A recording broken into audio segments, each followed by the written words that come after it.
সেই কলাগুলো আমি কমপক্ষে 3-4 দিন ভিজিয়েছি। তার সঙ্গে আমি যে মূল উপকরণটি দিয়েছি এইখানে দিয়েছি কমপক্ষে, আমার যেহেতু অনেকটা জল আছে তাই এখানে 2 চামচ ম্যাগনেসিয়াম সালফেট দিয়েছি।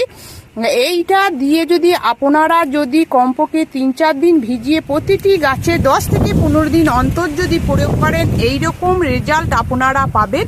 চলুন আজকে আমি এই খাবারটাই গাছে প্রয়োগ করব এবং এটা আমি দিয়ে তো দুর্দান্ত রেজাল্ট পেয়েছি। আপনারা অবশ্যই এই কলার খোসা লিকুইডটা অবশ্যই ব্যবহার করুন, তার সঙ্গে ম্যাগনেসিয়াম সালফেটটা। তবে বন্ধুরা এই যে ম্যাগনেসিয়াম সালফেটটা কিন্তু আমি 10-15 দিন অন্তর দিই না, এটা আমি যখন দিই মাসে একবার এই কলার খোসা লিকুইডের সঙ্গে মিশিয়ে ব্যবহার করি। অবশ্যই আপনারা করবেন। আপনারা 10-15 দিন অন্তর ম্যাগনেসিয়াম সালফেট যেটা এপসম সল্ট বলে সেটা দেবেন না। তাছাড়া আপনারা এমনি কলার খোসা লিকুইডটা আপনারা প্রতি সপ্তাহেও দিতে পারেন, 10 থেকে 15 দিন অন্তরও দিতে পারেন। যখন গাছে ফুল আসার টাইম হবে, দেখুন এইখানে রজনীগন্ধা গাছের কীরকম ঝাড় হয়েছে, এই সময় যদি আপনারা যদি নাইট্রোজেন জাতীয়